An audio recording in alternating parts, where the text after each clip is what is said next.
Ramayana, Part 39. The Journey to the Seashore. Sri Rama, Lakshmana, and Sugriva were anxiously awaiting their arrival.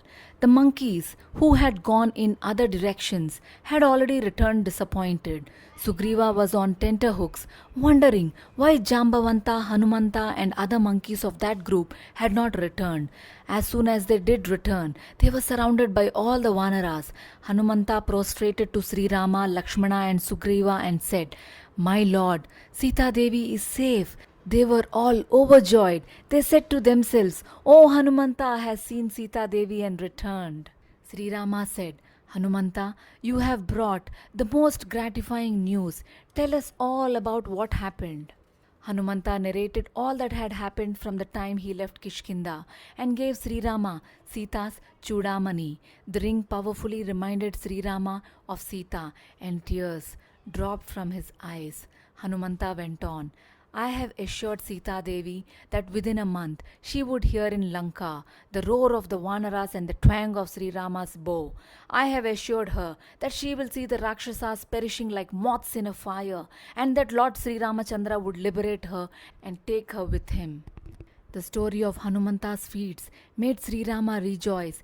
He affectionately embraced Hanumanta. He then said to Sugriva, "Sugriva, we now know where Sita is. We must go to the Lanka.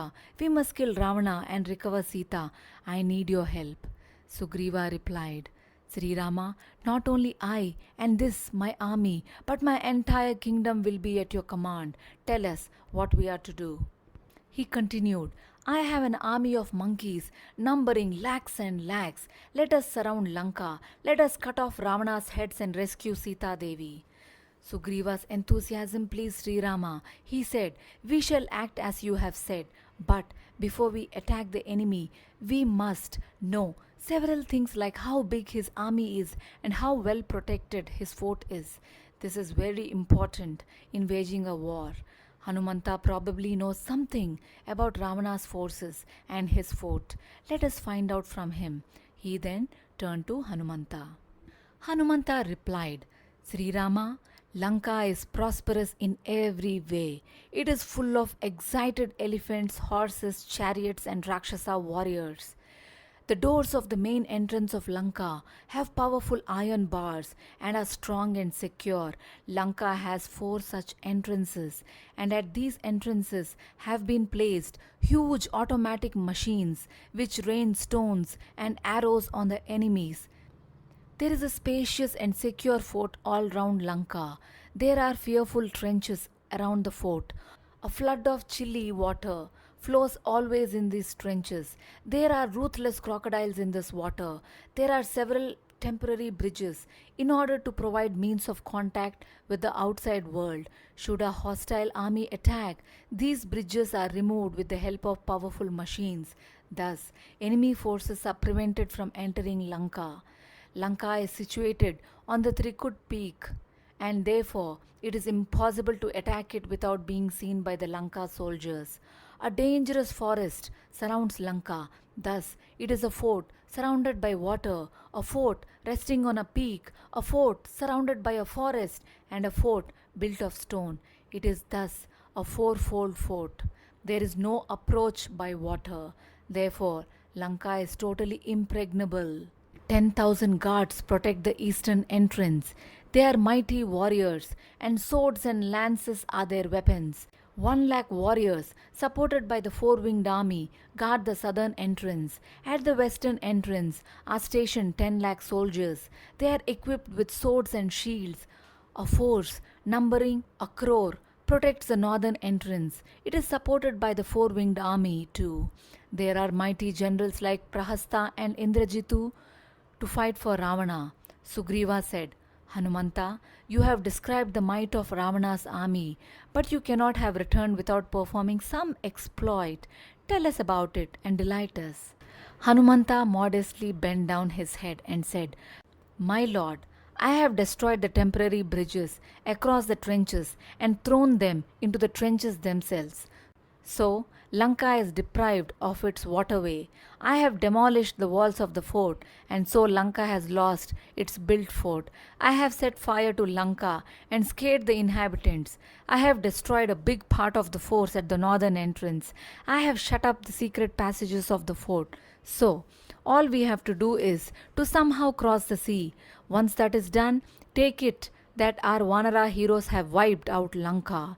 If Angada, Mainda, Dvivida, Jambavanta, Panasa, Nala, and the commander Nila enter the city of Lanka, it is as good as destroyed. So let us first reach the seashore. Sri Rama was thrilled to hear Hanumanta's saga. With an overflowing heart, he said, Hanumanta's feats are astounding. Who can cross the roaring sea with its leaping waves? Vainateya, who is well known as Garuda, Vayudeva, who sustains all life, and this Hanumanta, the son of Vayudeva. Except these three, who can accomplish such an exploit? Anjaneya has accomplished most efficiently the task his king and friend Sugriva assigned to him. The officer who not only carries out efficiently the mission assigned to him, but also performs the challenging tasks which unexpectedly devolve upon him without being asked to do so, comes to be recognized as the cream of mankind. The officer who does just what he has been asked to do is of the middle level, but he who, despite receiving good guidance, fails is of the worst category. Hanumanta's performance of deeds is both timely and heroic. He is therefore the greatest among the great.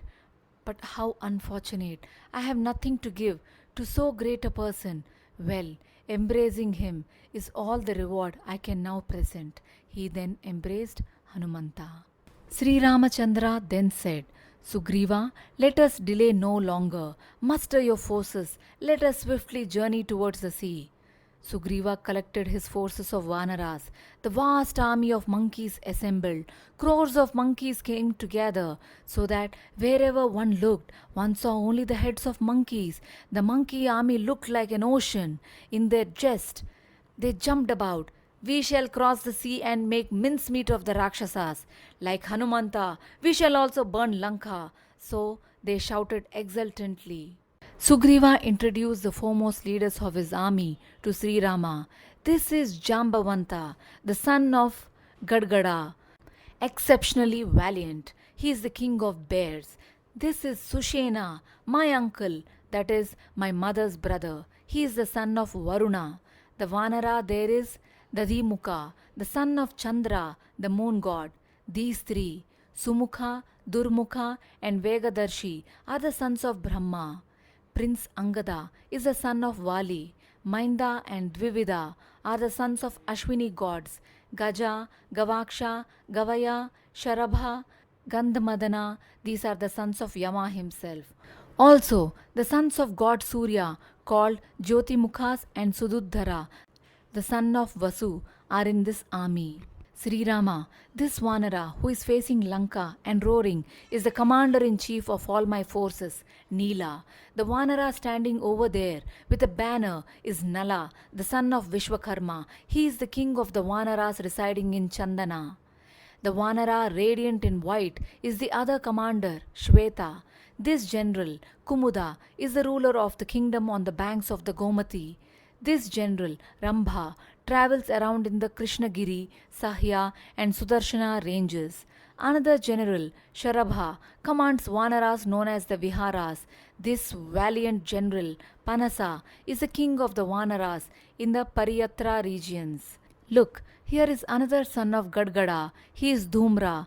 I have an army of crores of monkeys with powerful generals like Damba, Sannadana, Kratana of the Himalayas, Pramati, who dwells on the banks of the Ganga, Kavaksha, the commander of the Singalikas, Kesari, the king of the Vanara heroes of Mount Meru, and Shatabali, the valiant Vanara of Kanchanagiri. Let us go to Lanka and slay Ravana.